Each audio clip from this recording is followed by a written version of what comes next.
묵상 기도하심으로 수요 말씀 예배를 하게 되도록 하겠습니다.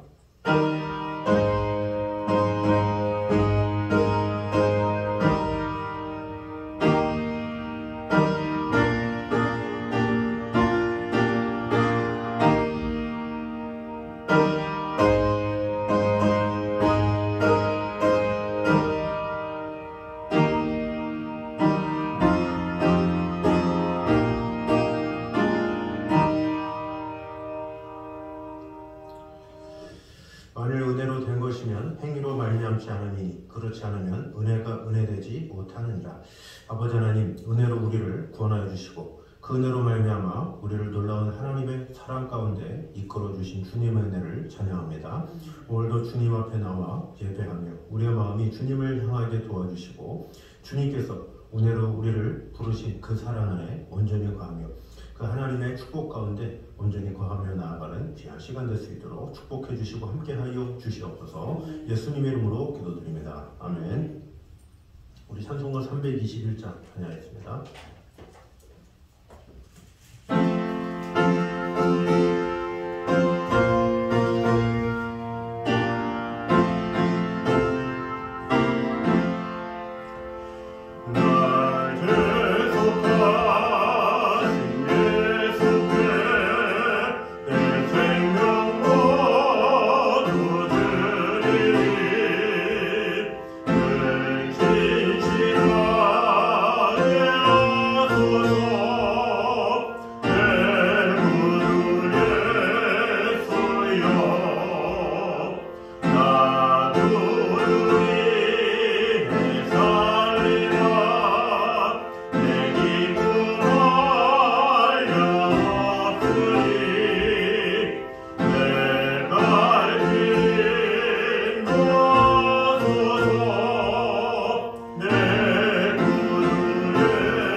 우리 하나 말씀 사무엘상 17장입니다.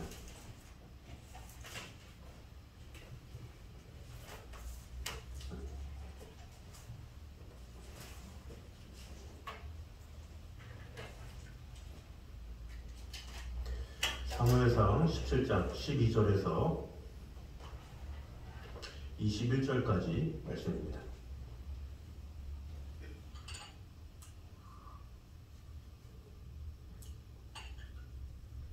사무엘상 17장 12절에서 21절까지 말씀입니다.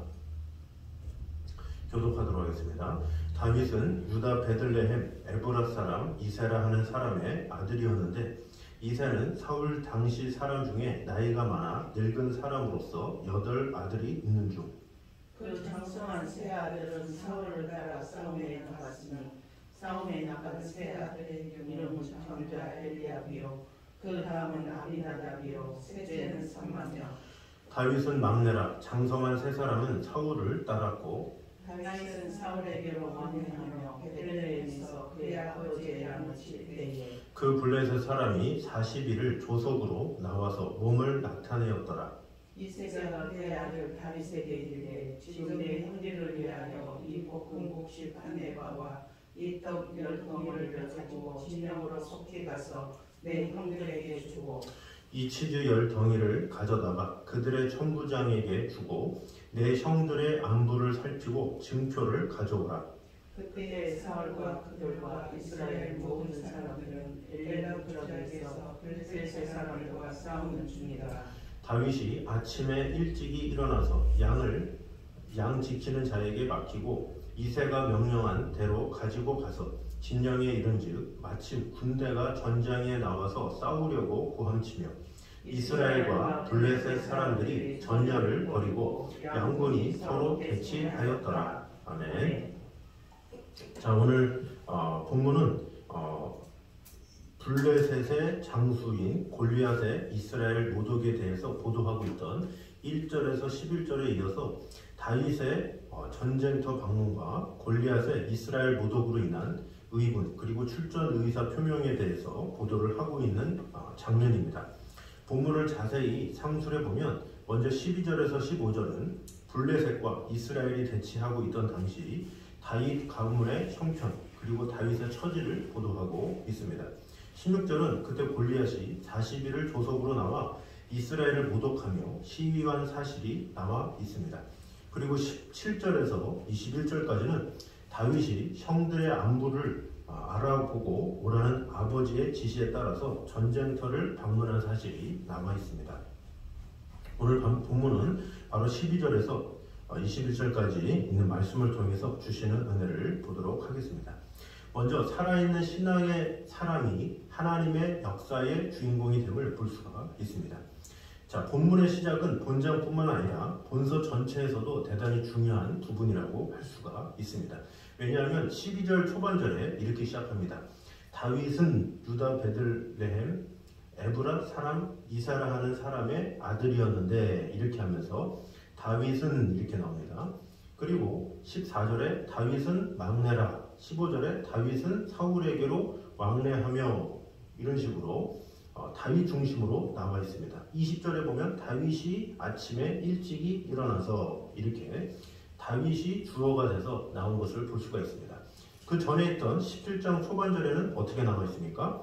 블레셋 사람들이 그들의 군대를 모으고 이렇게 나와 있고 3절에 블레셋 사람들은 이쪽 산에 섰고 또 4절에 블레셋 사람들의 진영에서 이런 식으로 이 블레셋 사람들의 중심으로 나온 것을 볼 수가 있습니다.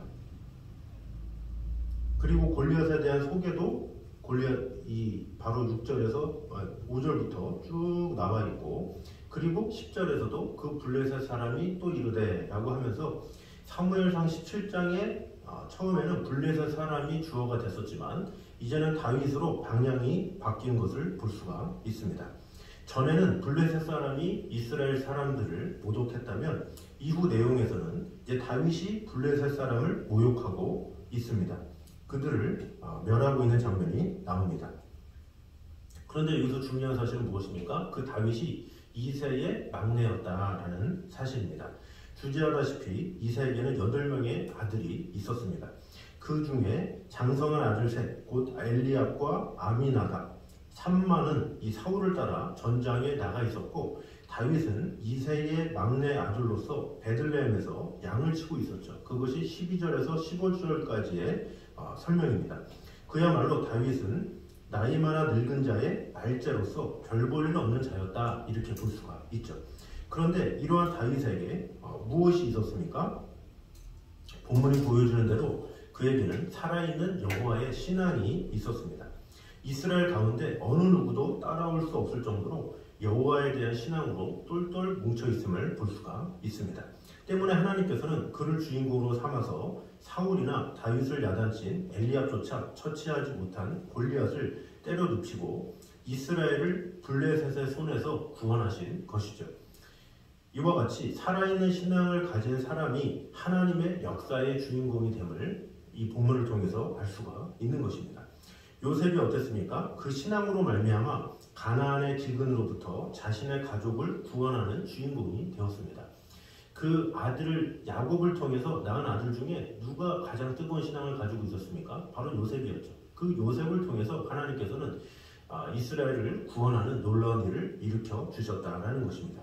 또 모세를 통해서도 그 신앙으로 말미암아 이스라엘 민족을 종살이하던 애굽에서 구원해낸 것을 볼 수가 있습니다. 또 여호수아를 통해서 그 신앙으로 출애굽 세대들이 다 광야에서 죽어갈 때 가나안에 들어가는 것은 물론 가나안 정복 전쟁의 중심이 되게 하셨다라는 것입니다. 그리고 에스더서에 보면 또 믿음 있는 모르드게와 에스더를 통해서 결국에는 그 유대 사람들을 구원하는 그런 놀라운 일을 하게 하시죠. 그러므로 우리는 이 하나님의 역사의 주인공이 되고자 한다면 살아있는 믿음을 소유해야 함을 볼 수가 있습니다. 믿음이 있을 때 하나님께서 우리를 사용해 주시고 은혜 주신다는 것을 우리는 알아야 합니다.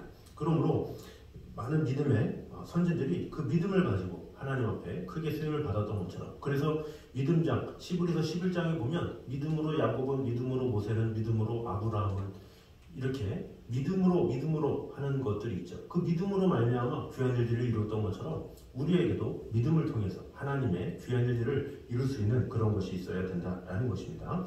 그러므로 로마서 4장 18절에 아브라함이 바랄 수 없는 중에 바라고 믿었으니 이는 내 후손이 이 같으리라 하신 말씀대로 많은 민족의 조상이 되게 하려 하심을 인함이라, 이렇게 기록을 하고 있죠. 창세기 15장 6절에 보면 아브라함이 믿으니 하나님이 그를 의로 여기시고, 이런 장면이 나오죠. 결국엔 하나님께서는 믿음을 통해서 역사를 이루어 주시는 분이시다라는 것을 꼭 깨달음으로 말미암아 우리가 그 무엇보다 하나님을 향한 뜨거운 믿음으로 하나님께 귀하게 쓰임받는 저와 여러분 되시기를 주님 이름으로 축원합니다. 두 번째는 부모에게 순종하는 자가 잘 되는 것은 하나님의 정하신 법칙임을 볼 수가 있습니다.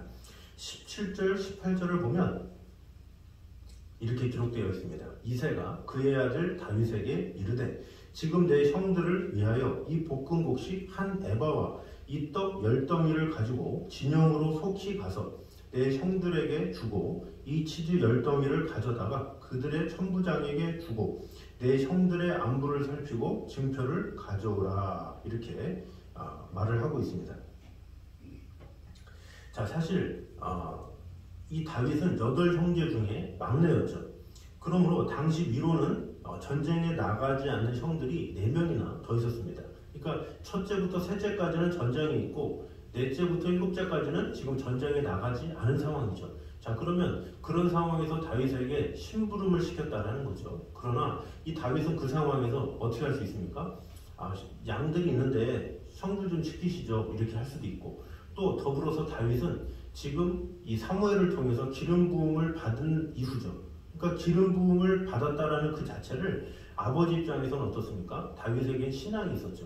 또 아버지도 신앙이 있었어요. 만약에 다윗은 신앙이 있었고 이새가 뭐 신앙이 없다, 아무런 상관이 없다 그러면 모르지만 이새 또한 사무엘의 부름을 받아서 왔기 때문에 이새 또한 뜨거운 신앙을 가진 인물이라고 볼 수는 있죠.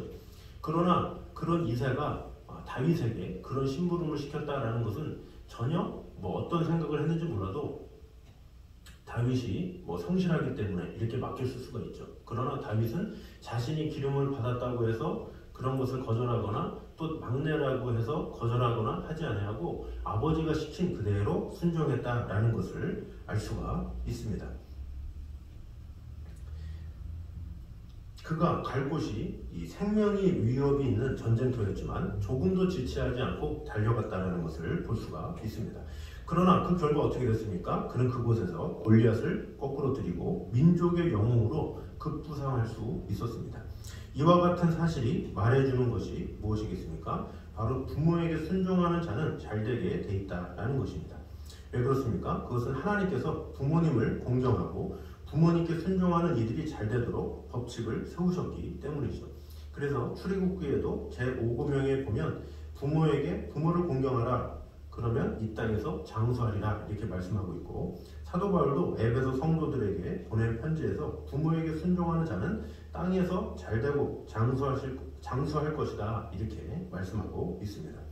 부모는 우리 생명의 통로가 되는 분들일 뿐만 아니라 우리가 장성하도록 힘을 다하여 양육하신 분들이기 때문에 부모를 공경하는 것은 당연한 것이다 라는 것을 우리는 알아야 합니다.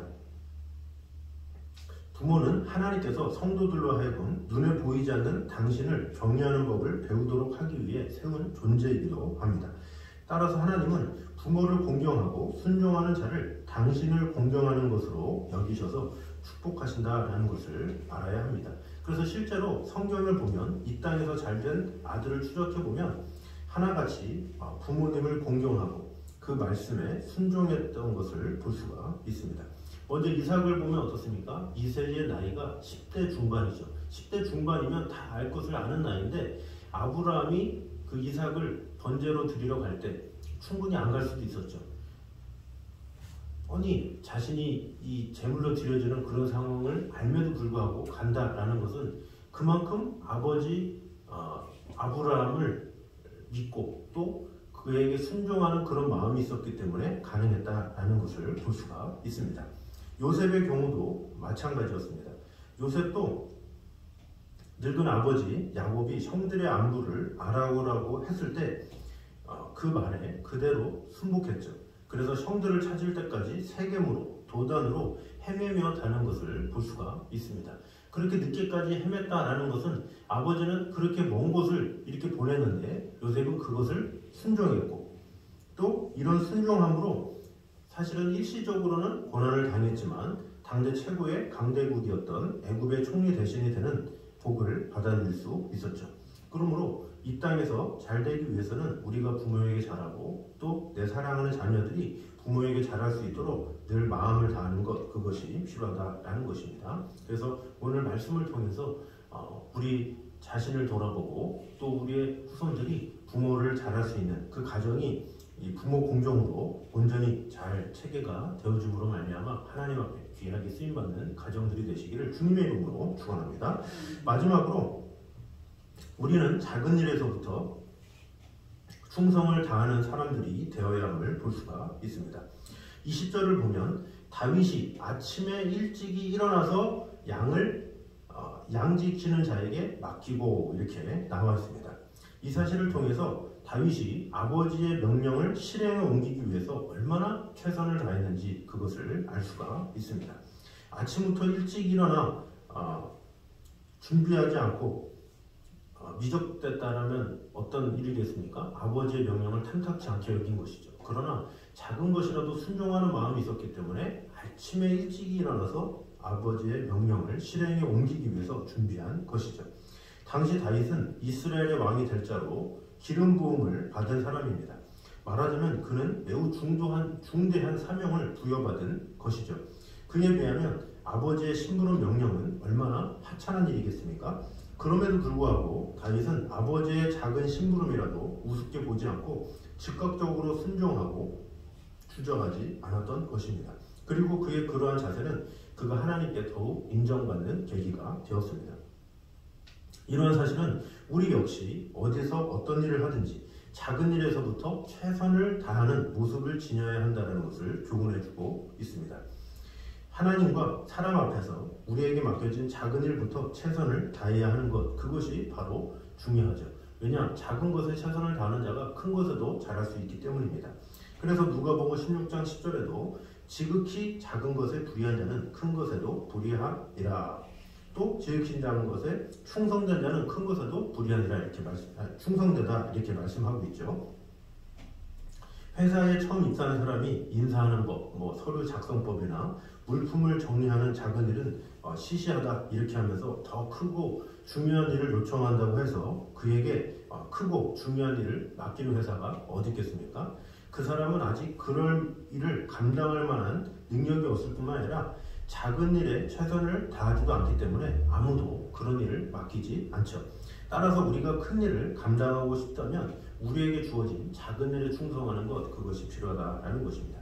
마태복음 25장 21절을 보면 그 주인이 이르되 잘하였도다 착하고 충성된 종아 네가 작은 일에 충성하였음에 내가 많은 것으로 너에게 맡기리니 너의 주인의 즐거움에 참여할지어다 이렇게 말씀하고 있죠. 그러면서 우리에게 맡겨진 작은 일에 먼저 충성할 것을 언급하고 있습니다. 그러므로 우리는 우리에게 맡겨진 작은 일에 먼저 최선을 다함으로 큰 일을 준비하는 사람들이 되어야 합니다. 어떻게 보면 우리에게 맡겨진 작은 일들은 궁극적으로 큰 일에 충성하도록 우리를 훈련시키는 한 과정과 같은 것임을 우리는 알아야 합니다.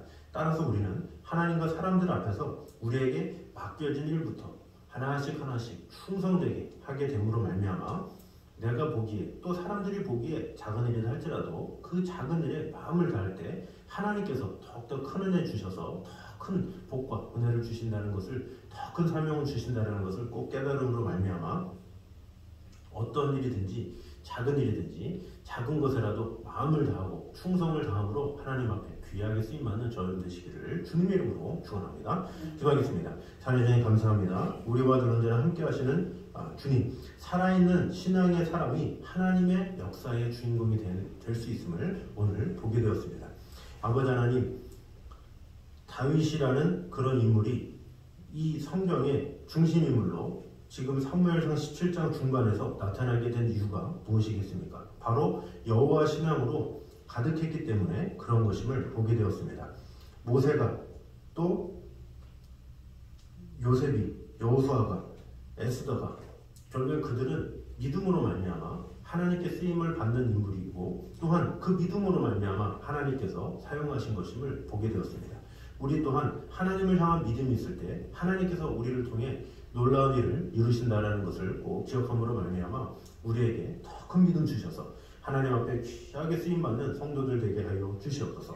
또한 부모에게 순종하는 자가 잘 되는 것은 하나님이 정하신 법칙임을 꼭 기억함으로 말미암아 작은 일에도 순종했던 이 다윗의 모습을 통해서 하나님께서 더 큰 은혜를 주셨던 것처럼 우리 또한 부모에게 순종하며 또 우리 가정이 서로가 서로를 존중하며 서로가 아끼며 특별히 위로부터 말미암는 그 질서를 온전히 잘 지킴으로 말미암아 하나님께서 주시는 온전한 복을 누리게 부족함이 없도록 주님 함께하여 주시옵소서. 또한 우리는 작은 일에서부터 충성을 다하는 사람들이 되어야 함을 오늘 보게 되었습니다. 다윗이 지극히 작은 심부름이라도 그것에 마음을 다해 충성을 다했을 때 하나님께서 그 작은 일의 충성함을 크게 사용했던 것처럼 우리 또한 지금 내가 보기에 미약한 것 같고 또 아무나 할 수 있는 것 같고 또 지극히 작은 것 같다 할지라도 내게 주어진 일에 최선을 다하고 마음을 다함으로 말미암아 결국에는 하나님 앞에 더 큰 사명을 받고 하나님의 더 큰 은혜를 받고 우리에게 주어진 귀한 사명을 잘 감당하기에 부족함이 없도록 크게 쓰임받는 성도들 될 수 있도록 주님 함께하여 주시옵소서. 예수님 이름으로 기도드립니다. 아멘. 우리 찬송가 251장 찬양하겠습니다.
아버지 하나님의 무한하신 사랑과 성령님의 교통하심이 늘 하나님 앞에 지극히 작은 것이라도 온전히 충성하게 됨으로 말미암아 하나님 앞에 늘 믿음으로 말미암아 아버지 하나님께 귀하게 쓰임받기 원하는 이 자리에 있는 모든 성도들 위해 이제부터 오늘까지 함께 있기를 간절히 축원하옵나이다. 아멘.